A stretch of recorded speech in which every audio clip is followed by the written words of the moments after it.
नमस्कार मित्रमैत्रिणींनो, काव्यप्रेमींनो, साहित्य रुचीच्या प्रतिभा नामवंतांची या उपक्रमांतर्गत मी मृणाल जैन आपल्या सर्वांचं पुन्हा एकदा मनपूर्वक स्वागत करते। साहित्याच्या आकाशात एखाद्या नक्षत्राप्रमाणे चमचमणाऱ्या अनेक शब्दप्रभूंपैकीच एक आरती प्रभू। तर आज आपण करत आहोत ज्येष्ठ कवी आरती प्रभू यांच्या नक्षत्राचे देणे या काव्यसंग्रहातील निवडक कवितांचं काव्यवाचन। पद्यलेखक आरती प्रभू उर्फ गद्यलेखक चिंतामणी त्र्यंबक खानोलकर।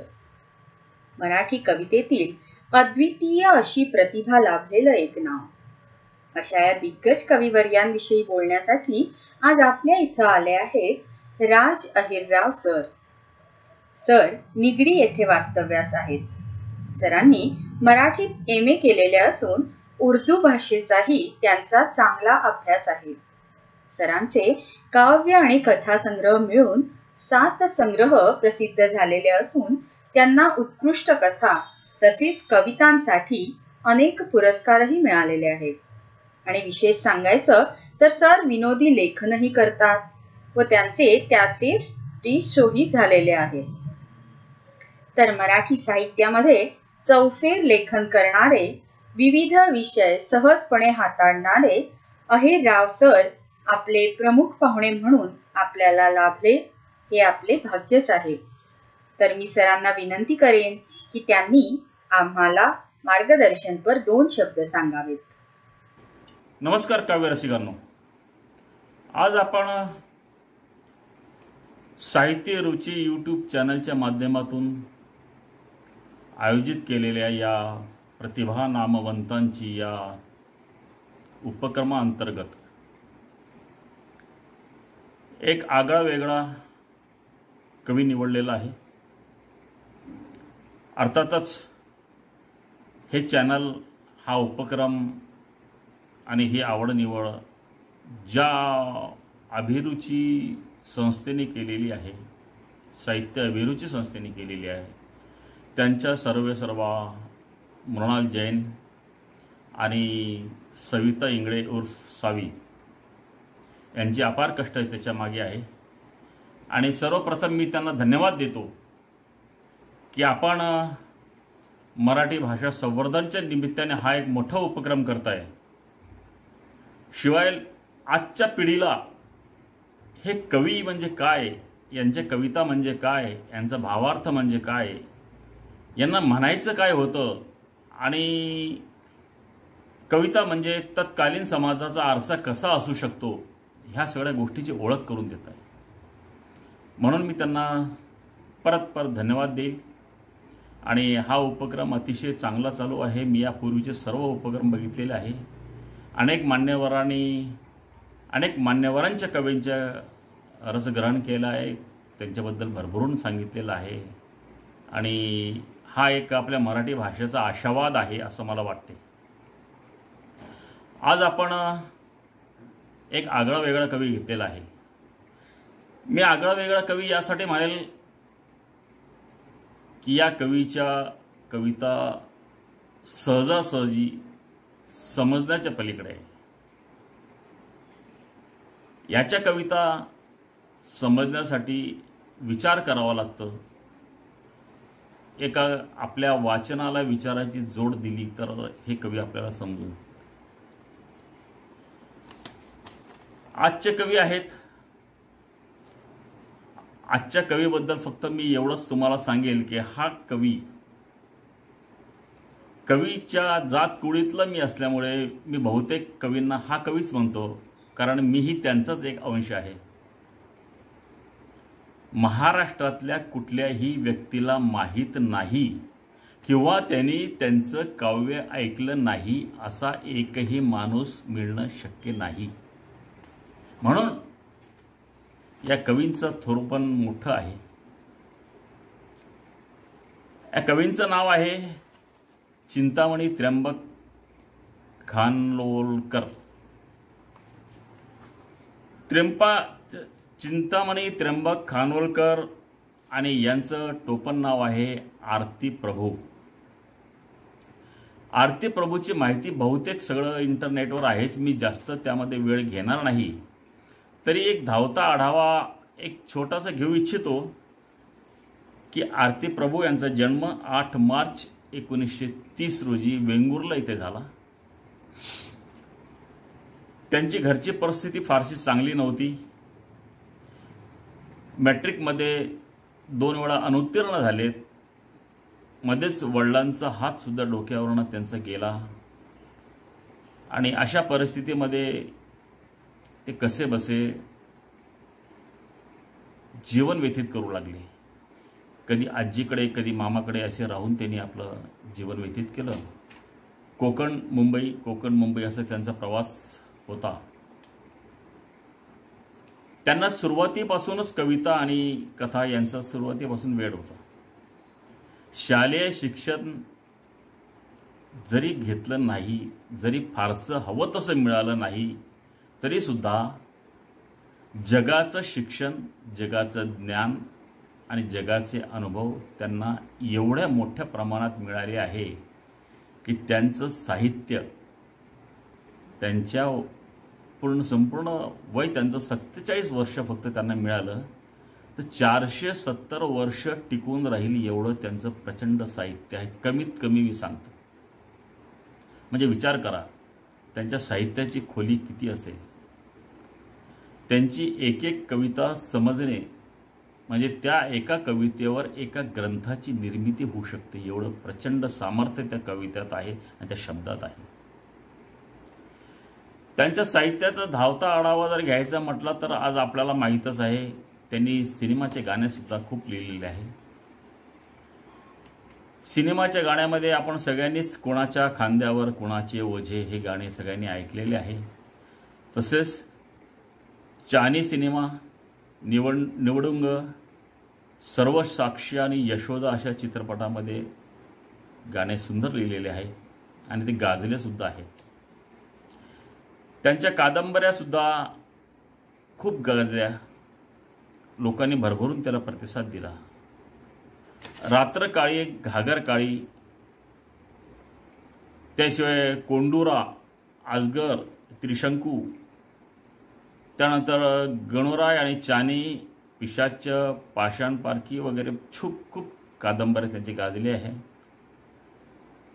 तसेच त्यांचे नाटकं सुद्धा खूप गाजले आहे.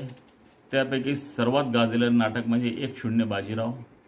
अशी जवळपास त्यांनी अजब न्याय वर्तुळाचं अभोगी, अवध्य, त्यानंतर कालाय तस्मे नमहा, रखेली, श्रीमंत, पतीची राणी आणि असे 2 अजून नाटकं त्यांनी केलेले आहे.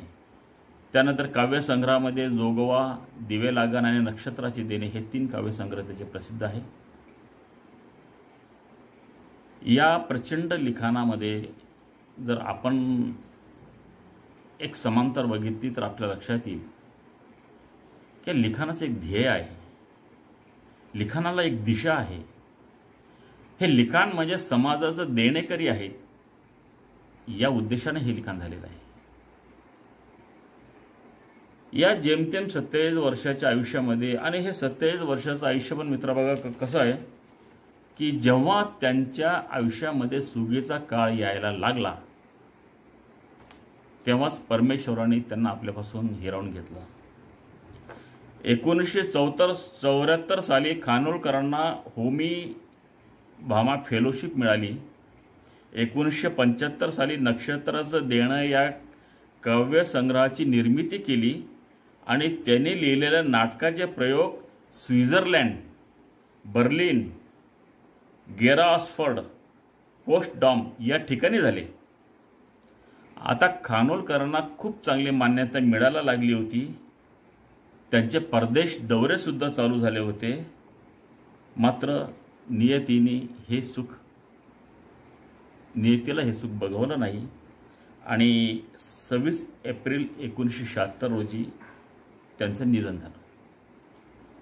मी शक्यतोवर कवी किंवा साहित्यिकाचं निधनाची तारीख सांगत नाही,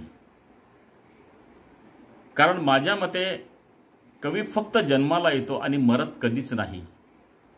जोवर साहित्य आहे, जोवर रसिक आहे, जोवर त्याचे चाहते आहे, जोवर त्याच्या साहित्याचं लोक वाचन करतात, तोवर साहित्यिक हा जिवंत असतो, असं माझं व्यक्तिगत मत आहे. त्यांच्या कवितेबद्दल जरी बोलायचं म्हटलं तर अनेक विविध मान्यवरांनी कवितेची वेगवेगळी व्याख्या केलेली आहे. मात्र आरती प्रभूच्या कवितांचा अभ्यास केल्यानंतर मी सुद्धा माझी एक वेगळी व्याख्या तयार केली आहे. ती व्याख्या अशी की आठवणीची लेखणी अश्रूत बुडवून काळजावर लिहत गेलो. आठवणीची लेखणी अश्रूत बुडवून काळजावर लिहत गेलो की लिहिता लिहिता ते लेखणीच्या अंकुचीदार अग्रभागाने काळजावर कुठेतरी एक चरा उमटतो आणि त्या चऱ्यातून संवेदना पाझरायला लागते आणि ती पाझरणारी संवेदना म्हणजे कविता. आरती प्रभूच्या कविता वाचल्यानंतर तुम्हाला लक्षात येईल की ही परिभाषा किती परिपक्व आहे ती. आरती प्रभूंच्या नक्षत्राचे देणे या विषयाबद्दल मला बोलण्याची विनंती करण्यात आली होती. तरीही आरती प्रभूचे हे जे 2 काव्यसंग्रह आहे, जोगवा आणि दिवे लागण, तेही दुर्लक्षित करण्यासारखे नाही आहे. वेळेचा अभाव आहे, वेळ कमी आहे याची मला जाणीव आहे. तरी पण दिवे लागणमधल्या 2 ओळी मला खूप आवडतात.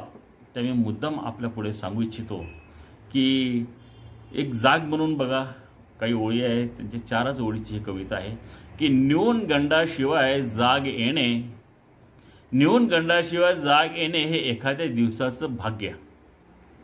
न्यून गंडाशिवाय जाग येणे हे एखाद्या दिवसाचे भाग्य. साज होते जपता जपता काया वाचा मनाचे आरोग्य. किती सुंदर आहे बघा, किती मोठं याच्यामध्ये विचार आणि अध्यात्म दळलंय असं आपल्याला वाटते. दुसरी 4 ओळी कशा बघा. शोध.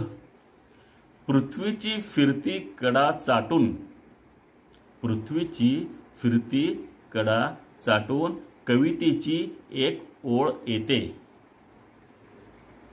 आयुष्याचा एक दिवस दानासारखा मागून नेते.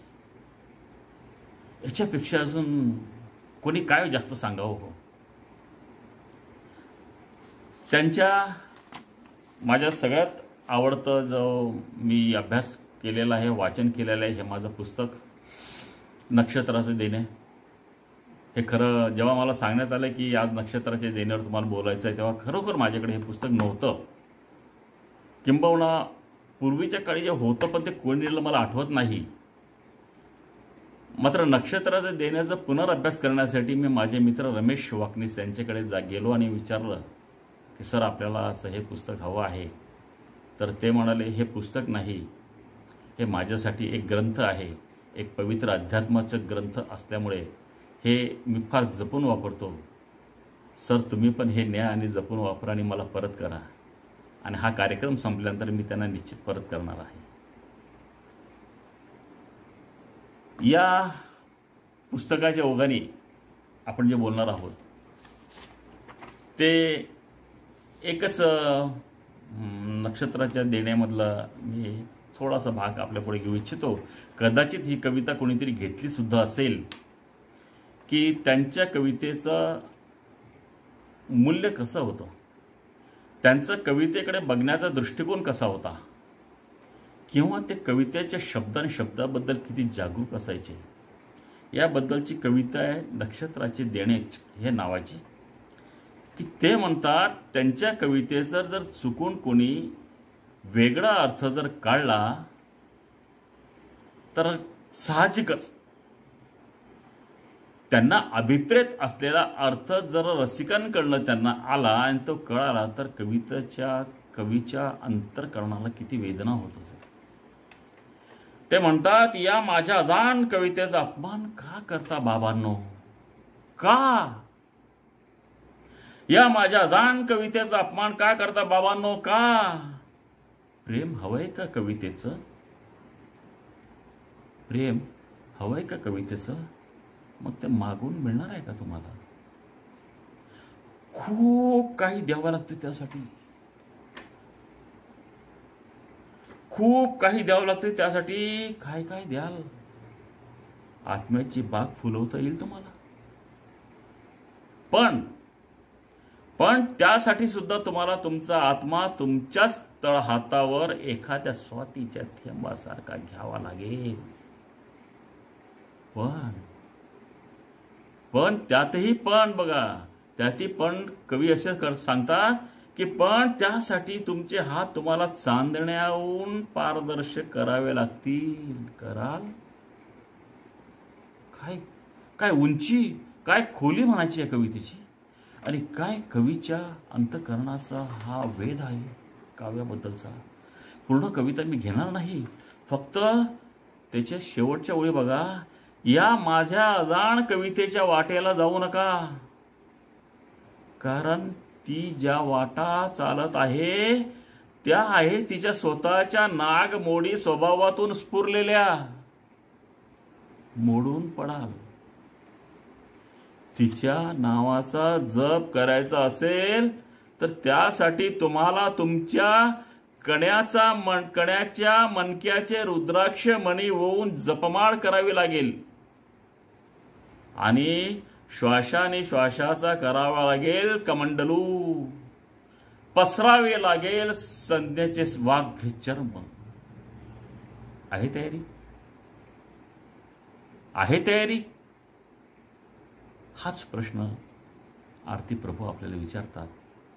त्यावेळेस आपल्या मनातून उत्तर येतं की सर, एवढी आमची तयारी नाही आहे. एवढा प्रचंड अभ्यास करून कवितेचा वाचन करायचं, मात्र तयारी होऊ शकतं. शब्द शब्द जर एकत्र करून आपण चिंतन केलं तर सामान्य रसिकसुद्धा या काव्याचा आनंद घेऊ शकतो. तो रसिकांनी घ्यावा यासाठीच हा उपक्रम आहे. एवढंच या पहिल्या भागामध्ये मी तुम्हाला सांगू इच्छितो. नंतर आपण दुसऱ्या भागात भेटूयाच. तोवर नमस्कार, धन्यवाद. आपले मनापासून आभार सर. तर आरती प्रभू यांचा जन्म वेंगुर्ले तालुक्यातील बागलांची राई तेंडोली येथे झाला. भाषाप्रभू असलेल्या खानोलकरांच्या शिक्षणाची सुरुवात 1936 साली वेंगुर्ले इथूनच झाली. परंतु वडिलांच्या विविध व्यवसायामुळे पुढील शिक्षण सावंतवाडी तसेच मुंबईच्या ठाकूरद्वार इथं झालं. साधारणपणे 1948 मध्ये मॅट्रिकच्या वर्गात असताना शिक्षण अर्धवट सोडून ते वडिलांसह तडकाफडकी कुडाळला परतले. कुडाळला पुन्हा एकदा SSC मध्ये प्रवेश घेतला. कुडाळला असताना बालार्क या शालेय वार्षिकामध्ये त्यांची भवितव्य ही कविता आणि मोगऱ्याची वेणी ही कथा प्रसिद्ध झाली. खानोलकरांनी लिहिलेले हे आजवर उपलब्ध असलेले पहिले लिखाण होय. तर जाणून घेऊयात त्यांच्या साहित्य प्रवासाविषयी, परंतु या कवितेनंतर. सादर करत आहे अश्विनी शहा.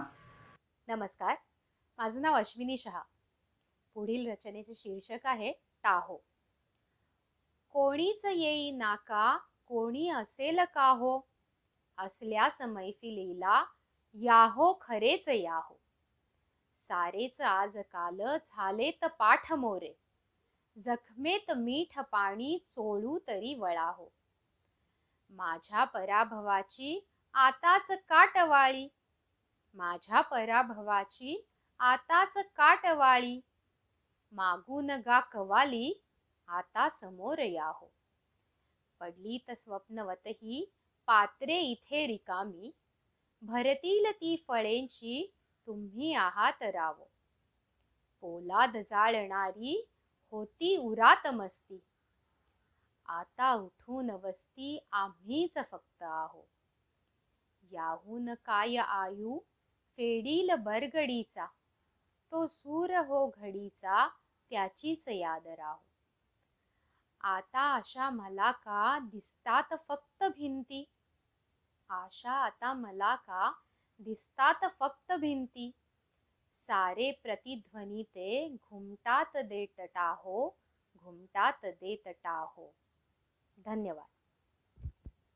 खूप छान सादरीकरण अश्विनी, धन्यवाद.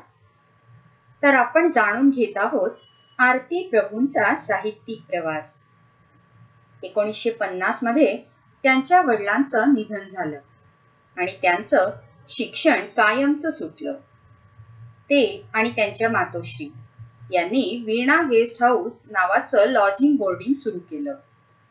तेथे गल्ल्यावर बसून खानोलकर कविता करत. 1951 मध्ये सत्यकथा या नियतकालिकात त्यांची जाणीव ही कथा प्रसिद्ध झाली. तर 1953 ला वैनतेय साप्ताहिकामध्ये त्यांची कुढत का राहायचं ही कविता प्रसिद्ध झाली आणि पहिल्यांदाच ते कवी म्हणून प्रकाशात आले. खर तर एकीकडे प्रपंचासाठी करावे लागणारे एक सुरी काम आणि दुसरीकडे त्यांची जिज्ञासू साहित्यिक वृत्ती, यात कोणाची कुचंबना न होईल तरच नवल. पुढे ऐकतच राहू, पण त्याआधी ऐकूयात त्यांची अजून एक काव्यरचना वाकनीस सरांकडून. नमस्कार. प्रतिभा नामवंतांची या उपक्रमामध्ये आपण आरती प्रभू यांच्या कविता ऐकतो आहोत. पहिली कविता आहे जाईन दूर गावा. तेव्हा मलाच माझा वाटेल फक्त हेवा, तेव्हा मलाच माझा वाटेल फक्त हेवा. घरदार टाकुनी मी जाईन दूर गावा, घरदार टाकुनी मी जाईन दूर गावा. पाण्यात ओंजळीच्या आला चुकून मीन, पाण्यात ओंजळीच्या आला चुकून मीन. चमकून हो तसाच गाण्यात अर्थ जावा. तेव्हा मलाच माझा वाटेल फक्त हेवा. शिंपीत पावसाळी सर्वत्र याल केरी, शिंपीत पावसाळी सर्वत्र याल केरी. यावा अनाम पक्षी स्पर्शू मलाच यावा. तेव्हा मलाच माझा वाटेल फक्त हेवा. देता कुणी दुरून नक्षत्र से इशारे, देता कुणी दुरून नक्षत्र से इशारे. साराच आसवंत घन नीळ होत जावा. तेव्हा मलाच माझा वाटेल फक्त हेवा. पेरून जात वाळा अंगावरी कुणी जो, पेरून जात वाळा अंगावरी कुणी जो. शेल्यापरी कुसुंबी वाऱ्यावरी वहावा, शेल्यापरी कुसुंबी वाऱ्यावरी वहावा. तेव्हा मलाच माझा वाटेल फक्त हेवा. तारावरी पडावा केव्हा चुकून हात, तारावरी पडावा केव्हा चुकून हात. विस्तीर्ण पोकळीचा गंधार सापडावा. तेव्हा मलाच माझा वाटेल फक्त हेवा. तेव्हा मलाच माझा वाटेल फक्त हेवा. घरदार टाकुनी मी जाईन दूर गावा, घरदार टाकुनी मी जाईन दूर गावा. आपले खूप खूप धन्यवाद सर. तर 1952 साली लग्न, 53 साली मुलगा. एकीकडे आरती प्रभूंचा प्रपंच बहरत होता, तर दुसरीकडे त्यांच्यातील साहित्य प्रेम त्यांना स्वस्थ बसू देत नव्हते. 1954 मध्ये त्यांच्या येईन एक दिवस या नाटकाचा रंगभूमीवर प्रथमच प्रयोग झाला. रंगभूमीवर आलेले हे त्यांचं पहिलंच नाटक होतं. त्याच वर्षी फेब्रुवारीमध्ये सत्यकथा नियतकालिकात त्यांची शून्य शृंगारते ही कविताही प्रसिद्ध झाली. आरती प्रभू या टोपण नावानं प्रसिद्ध झालेली ही पहिली कविता. तर आता ऐकूयात त्यांची अशीच एक सुंदर कविता संगीता झिंजुरके हिच्या आवाजात. नमस्कार, मी संगीता जिंजुरके. कवी आरती प्रभू यांच्या पुढील कवितेचे शीर्षक आहे सांगेल राख माझी. संपूर्ण मी तरुकी आहे नगण्य पर्ण, संपूर्ण मी तरुकी आहे नगण्य पर्ण, सांगेल राख माझी गेल्यावरी जळून. छोटी खरी दुधाची होती कशी बिजेती, छोटी खरी दुधाची होती कशी बिजेती, बरसून मेघ जाता येईल ते रुजून.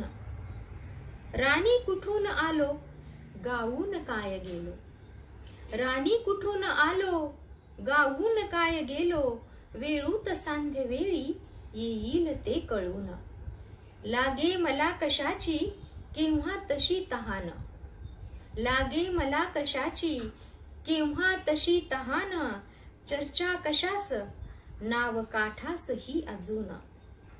कोणा फुले दिली मी माळून कोण गेले, कोणा फुले दिली मी माळून कोण गेले, शेल्यावरी कुणाच्या असतील स्पर्श ऊन.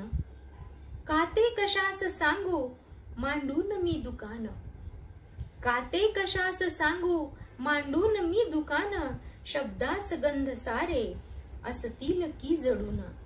काठास हा तरु अन विस्तीर्ण दूर पात्र, काठास हा तरु अन विस्तीर्ण दूर पात्र, केव्हा तरी पिकून गळणे नगण्य पर्ण, केव्हा तरी पिकून गळणे नगण्य पर्ण. धन्यवाद. धन्यवाद संगीता. संगीताला आपण नेहमीच आपल्या कार्यक्रमातून कविता सादर करताना पाहिलं असेल. यावेळेला ती पहिल्यांदाच आपल्या कार्यक्रमातील द्वितीय भागाचं सूत्रसंचालन करतीये. खर तर आरती प्रभू हे आपल्या प्रतिभा नामवंतांची या कार्यक्रमातील 8वे कवी. आपला हा कार्यक्रम एकतर कविता आणि कवी यांवर आधारित साहित्याची प्रगाढ रुची असलेल्यांसाठीच असावा असा आहे. आणि कविता त्यातही अभ्यासपूर्ण किंवा माहितीवर्धक असा हा कार्यक्रम. आणि तरीही कमीत कमी 100-125 प्रेक्षक वर्ग असा आहे जो याची आतुरतेनं वाट पाहतो. मी कमीत कमी म्हणतीये, म्हणजे कुसुमाग्रजांवरचा कार्यक्रमाला 871 व्ह्यू आतापर्यंत आहे. मला याचा खूप आनंद आहे आणि खरोखरच याचं पूर्ण श्रेय जातं आपल्यासारख्या मातृभाषेचे नाळेला घट्ट चिटकून राहणाऱ्या सगळ्या मराठमोळा मनाला. तसंच संगीता, सविता आणि कविता सादर करणाऱ्या माझ्या सगळ्या मित्रमैत्रिणींना. म्हणून सगळ्यांचे पुन्हा एकदा मनापासून धन्यवाद. भाषेपासून दूर जाऊ पाहणाऱ्या आजकालच्या मराठी मनांना भाषेच्या प्रांगणात परतवण्याचा हा माझा प्रामाणिक प्रयत्न. आणि आता आपण पुन्हा एक कविता ऐकूया नम्रता पावसकर हिच्या आवाजात. नमस्कार, मी नम्रता पावसकर सादर करीत आहे कविवर्य आरती प्रभू यांच्या कविता. कविता संग्रहाचे शीर्षक आहे नक्षत्रांचे देणे. कवितेचे शीर्षक आहे सांजतारा. मी म्हणावे सांजतारा तू निमी तो पाहुये, तू म्हणावे रानवारा देठरू ना वस्त्रये, मी म्हणावे बाग बगीचा येत बहरू हा जुना, तू म्हणावे तू दिलेला गुच्छ पहिला शोधना, मी म्हणावे तो घडू दे एकदाचा तो गुन्हा, तू म्हणावे शीळ आली रान पक्षाची पुन्हा, मी म्हणावे किरमिजी तो मेघही गेला विरू, तू म्हणावे तो पहाना दीपही लागे भरू, मी म्हणावे बांधू डोळे एकमेकांचे इथे, तू म्हणावे सांडलेले रान काटे या इथे, तू म्हणावी गीत गाडी मी म्हणावे थांबना, मूक डोळा प्रश्नचिन्हे का उभीही सांगना, मी म्हणावे सांजतारा तू निमी तो पाहुये, तू म्हणावे रानवारा देठरून, तू म्हणावे रानवारा देठरून वस्त्र हे. सुंदर सादरीकरण नम्रता. तर आपण ऐकत होतो आरती प्रभू यांचा काव्य प्रवास. 1957 मध्ये त्यांनी आकाशवाणी पुणे केंद्रावरील कवी संमेलनात भाग घेतला आणि हे त्यांचं आकाशवाणीचं पहिलं काव्य वाचन. 1958 मध्ये मालवण येथे भरलेल्या मराठी साहित्य संमेलनात खानोलकरांच्या पल्लवी या संपादित काव्यसंग्रहाचं प्रकाशन झालं. 1959च्या जानेवारी अखेरीस वीणा गेस्ट हाऊस बंद झालं. त्यांनी नोकरीसाठी पुन्हा मुंबई गाठली. नंतर जुलैमध्ये लोणावळा, जिथे त्यांना वसतिगृहावर देखरेख ठेवायची नोकरी मिळाली. पण पुन्हा 7-8 दिवसात ते मुंबईला परतले. त्याच वर्षी सप्टेंबर महिन्यात त्यांना आकाशवाणीच्या मुंबई केंद्रावर स्टाफ आर्टिस्ट म्हणून नेमणूक मिळाली. तर ऐकूया त्यांची पुढील कविता वर्षा बालगोपाल हिच्या आवाजात. नमस्कार, मी वर्षा बालगोपाल. आरती प्रभू यांच्या नक्षत्राचे देणे या कविता संग्रहातील पुढची कविता आहे ऊन ओल्या. ऊन ओल्या गुज गप्पा, ऊन ओला अन अबोला. ऊन ओला गुज गप्पा, ऊन ओला अन अबोला. ऊन ओली ती उन्हे अन ऊन ओला पावसाळा. मंद झोपाळे हलावे, ऊन पायी चिकण माती. उंचसे झोके चढावे, किरण गावे हाती ओला. उंच देते आणि येते, श्रांत डोळा मीठ पाणी. सर्व देते आणि येते, श्रांत डोळा मीठ पाणी. सर्व घेतो म्हणत राणी, पेट घे कापूर ओला. सर्व देता येत होते, सर्व देता येत होते आणि देता येत नव्हते. ती असोशी दाट ओली, पावसाळी तो उन्हाळा. स्पर्श काळो खास करणे, जीव घेणे वाटलेले. स्पर्श काळो खास करणे, जीव घेणे वाटलेले. एक ओला सा उसासा, तापल्या कानात आला. दिवस आले दिवस गेले, संपले काही ऋतू अन. दिवस आले दिवस गेले, संपले काही ऋतू अन. संपला काळोख नाही अन ओला जांभळा. श्रावणाच्या अन्नुन्हाची झुंबरे मी लावलेली. श्रावणाच्या अन्नुन्हाची झुंबरे मी लाविलेली. आणि आषाढ सरींची तोरणे माझ्या घराला. ऊन ओल्या गुज गप्पा, ऊन ओला अन्न बोला. ऊन ओली ती उन्हे अन ऊन ओला पावसाळा. धन्यवाद. खूप छान वर्षा. तर 26 सप्टेंबर 1959 साली त्यांचा जोगवा हा पहिला काव्यसंग्रह प्रकाशित झाला. 1961च्या ऑक्टोबर महिन्यात कम्युनिस्ट असल्याच्या आरोपावरून त्यांना आकाशवाणीच्याही नोकरीवरून काढून टाकण्यात आलं आणि तरीही मौजच्या अंकात आपल्या कविता प्रकाशित झाल्याचं बघून खानोलकर आनंदानं बावरून गेले आणि त्या अवस्थेत त्यांनी ही सुप्रसिद्ध कविता लिहिली. ये रे घना नाव घाल माझ्या मना. ये रे घना. आणि हेच होतं त्यांचं सामान्यातलं असामान्यत्व. अशा या प्रतिभावंताची अशीच एक सुप्रसिद्ध कविता ऐकूयात विजया टेकसिंघानी यांच्याकडून. साफे कळी प्रेमाची तू तू तेव्हा बहरांच्या बाहूंची तू नवी जुनी तू काही कुणी तू नवी जुनी तू काही कुणी खारीच्या ग डोळ्यांची तू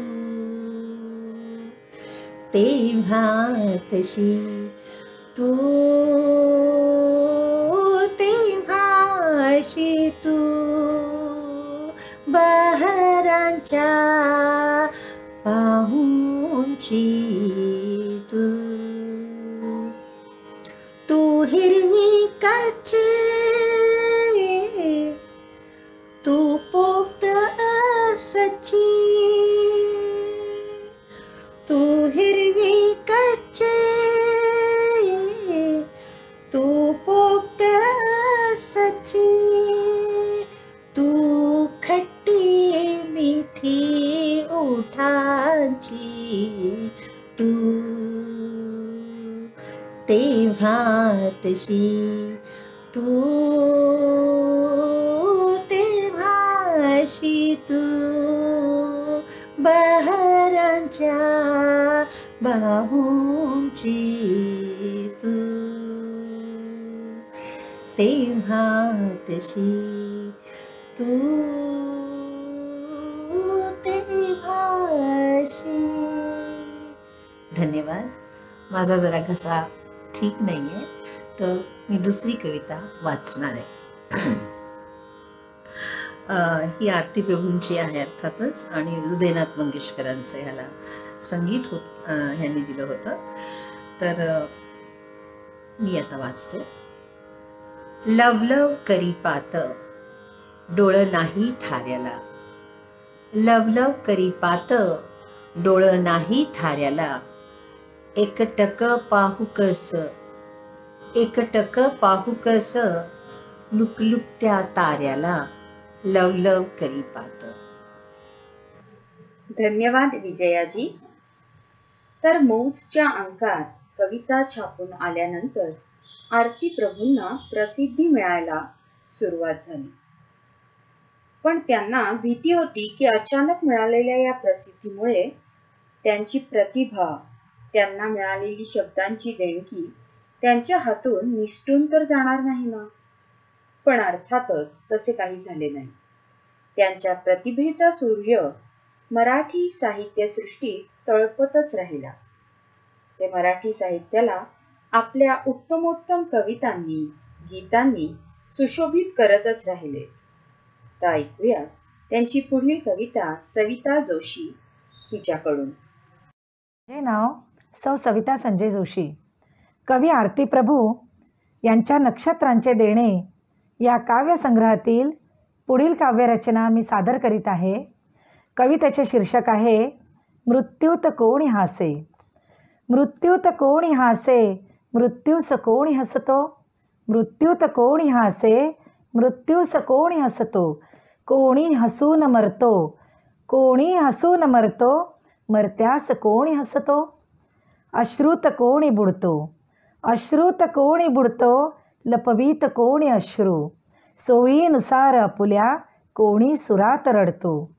जनता धरीन पोटी जनता धरीन पोटी साक्षात जनार्दनाला. जनतेस कोणी पोटी पचवून हार घेतो. विजनी कुणी सुखीयन विजनी कुणी सुखीयन. भरल्या घरात कोणी वनवास भोगणारा दुःखात शांत गातो. कोणी जुने पुराणे कोणी जुने पुराणे विसरेन पीळ धागे. कोणी जुने पुराणे विसरेन पीळ धागे. कोणी तुटून पडला सगळ्याच पार जातो. कोणास मेघ पंक्ती कोणास मेघ पंक्ती दाटून गच्च येता. लागे तहान कोणी नाचून तृप्त होतो. कोणी दिव्याशिवाय होतो स्वतःच दीप. कोणी दिव्याशिवाय होतो स्वतःच दीप, कोणी दिव्यावरीयन, कोणी दिव्यावरीयन टाकून झेप देतो. खूप छान सविता. मराठी काव्य संपदेला आरती प्रभूंनी दिलेली देणगी म्हणजे त्यांचे एकूण 3 काव्यसंग्रह, दिवे लागण, नक्षत्रांचे देणे आणि जोगवा, ज्यातील नक्षत्रांचे देणे या काव्यसंग्रहातील कविता आज आपण वाचत आहोत. त्यांच्या स्वभावाविषयी, कवितेच्या अंतरंगाविषयी सांगायचं तर निरभ्र आकाशापेक्षाही गच्च भरून आलेल्या आकाशाशी त्यांची जवळीक होती. म्हणजेच त्यांच्या कवितेतून आसवांचा ओलावा आपल्याला सतत जाणवतो. वरकरणी त्यांच्या कविता आपल्याला गूढ वाटतात, अर्थ समजायला अवघड अशा वाटतात. त्यांचे शब्द सामर्थ्य, भावभावनांची तीव्रता, विचारांची सखोलता मात्र अभ्यासानेच आपल्या लक्षात येते. तर ऐकूया त्यांची पुढील कविता ज्योती विश्वास हिच्याकडून. नमस्कार, मी ज्योती विश्वास.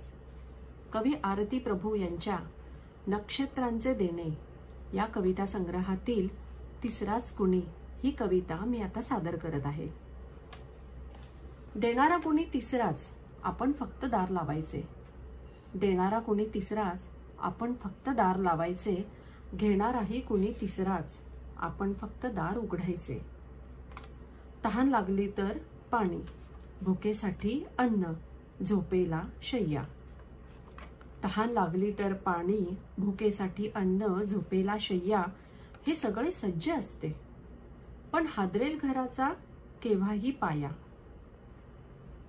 वासरू कसे हंबरते आणि गाय कशी लगबगीने घरा येते. वासरू कसे हंबरते आणि गाय कशी लगबगीने घरा येते. पक्षी सुद्धा असेच पाघळतात. पक्षी सुद्धा असेच पाघळतात. पण तिसऱ्याला मात्र सगळे कळते. मी हा असा आज आहे, उद्याही असेन, परवाचं काय सांगू. मी हा असा आज आहे, उद्याही असेन, परवाचं काय सांगू. म्हणून काय झाले, कशाला उगाच मी परवासाठी दुभंगू.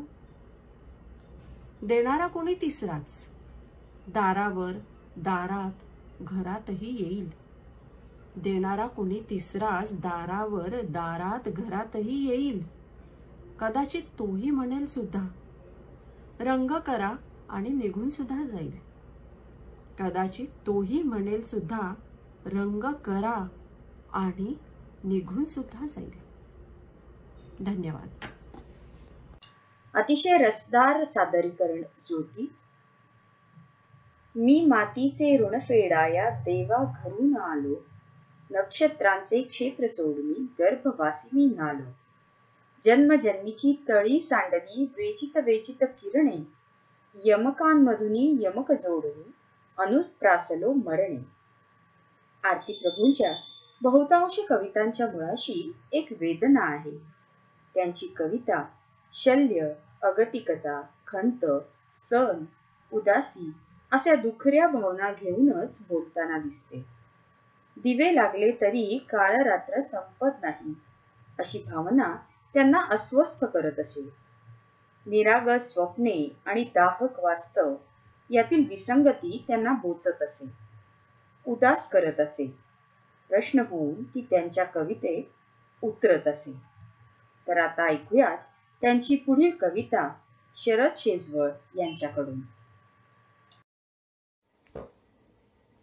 नमस्कार, मी कवी शरद शेजवळ.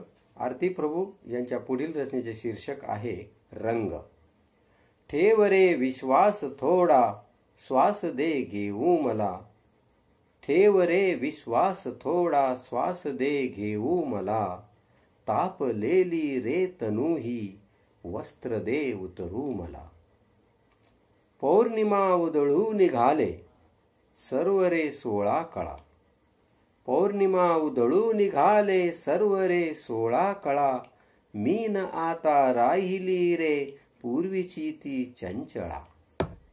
पोक्त मी झाले अतारे, पोक्त मी झाले अतारे, डाव मांडू वेगळा. हार किंवा जीत होणे, हार किंवा जीत होणे, हे नको रे आजला. संपणारा जो क्षणार्धी राहणे अर्धाची, संपणारा जो क्षणार्धी राहणे अर्धाची, वा खेळ ऐसा खूप झाला रंगला अन संपला. एक ऐसा डाव मांडू, एक ऐसा डाव मांडू, रंग झेलू आतला. एक ऐसा डाव मांडू, रंग झेलू आतला. पावसाळी रंग बोलू, मोर जैसा रे निळा. रंग जर का खेळताना सर्वही आले सरू, रंग जर का खेळताना सर्वही आले सरू. सात रंगांतून उरल्या अंतरंगा ये धरू. ठेव रे विश्वास थोडा, श्वास दे घेऊ मला. तापलेली रे तनुही, तापलेली रे तनुही, वस्त्र दे उतरू मला, वस्त्र दे उतरू मला. धन्यवाद. धन्यवाद शरदजी. जगरहाटीच्या प्रवाहातून जगतानाची अपरिहार्यता त्यांच्या अनेक कवितांमधून दिसते. जीवनाच्या मूळ स्रोतापर्यंत सर्वच जण पोचणार आहोत याची जाणीवही त्यांच्या कवितेतून होते. जसे फसतात कुणाचे जन्म आणिक मृत्यू, पडसादच होते केवळ आयु. ही त्यांची कविता असो अथवा जवळ कुणी दूर कोणी एक एकटा, प्रत्येक मन डोळा बंद फुगवटा. गजा गजात विरळशी सांज उन्हे, अशीच त्याच्या जीवाचेही रेंगाळणे. मरेपर्यंत मरणाचे व्रत मात्र तुझे, असेही ते म्हणून जातात. पुढे त्यांच्या कवितांवर आपण असाच संवाद साधत राहू, पण त्याआधी ऐकूया त्यांची अजून एक कविता मधुलिका बोधले हिच्या आवाजात. नमस्कार, मी मधुलिका बोधले.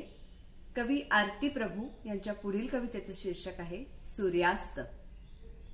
जाहला सूर्यास्त राणी खोल पाणी जात असे, दूर जातो रान पक्षी ऐल आता येत असे. जाहला सूर्यास्त राणी खोल पाणी जात असे, दूर जातो रान पक्षी ऐल आता येत असे.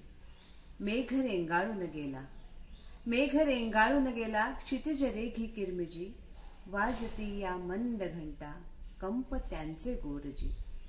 वेळ रंध्री का परतू जीव घेणी स्तब्धता, का समेच्या पूर्वीची ही आर्त आहे शांतता.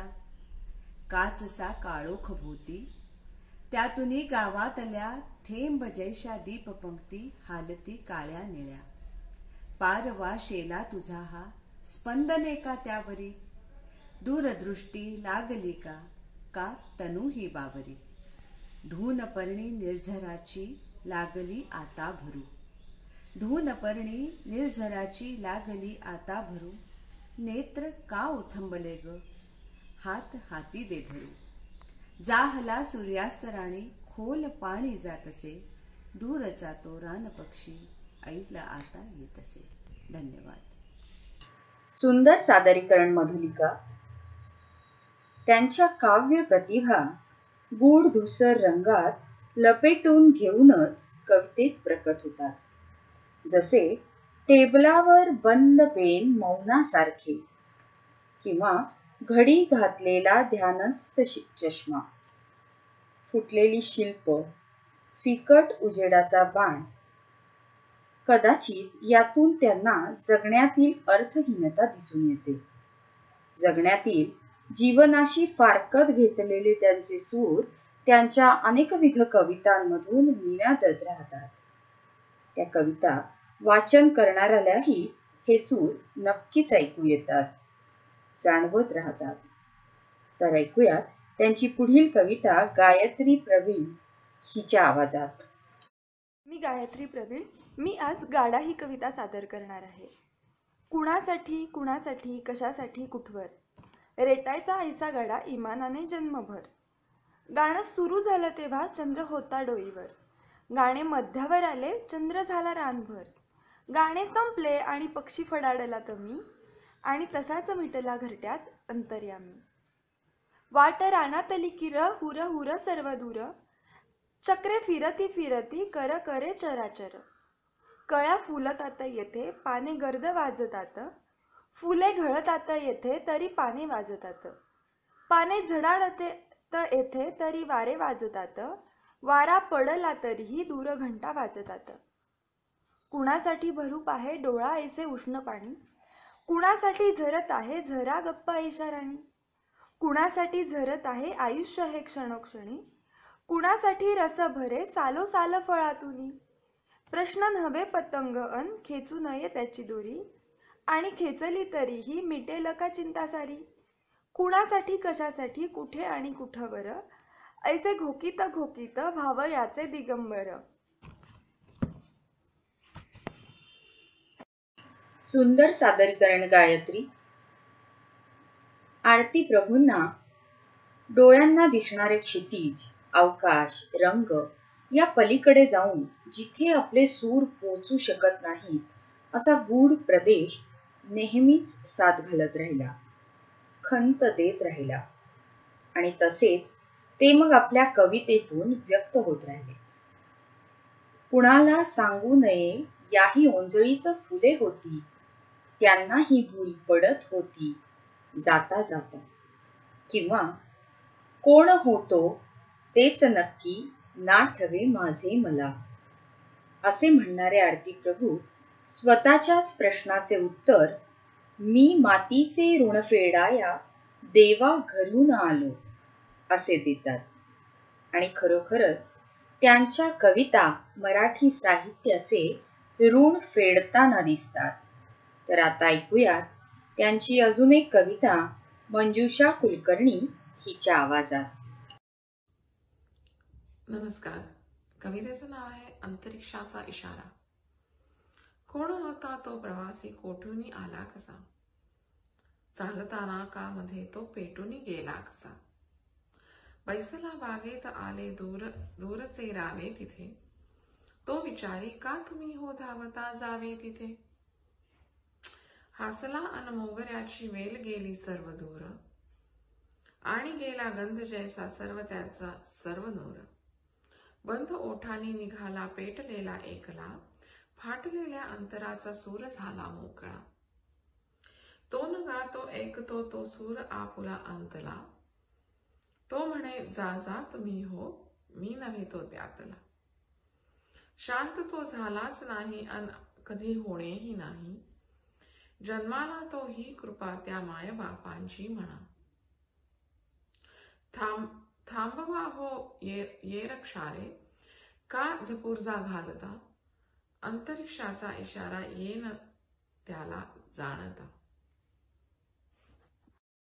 धन्यवाद मंजुषा. ज्येष्ठ कवी आरती प्रभू यांच्या 12 कविता आतापर्यंत आपण ऐकल्या. आता माझ्या एका कवितेनंतर आपण पहिल्या भागाची समाप्ती करत आहोत, आणि दुसऱ्या भागात सूत्रे मी संगीता झिंजुरके हिच्याकडे सोपवत आहे.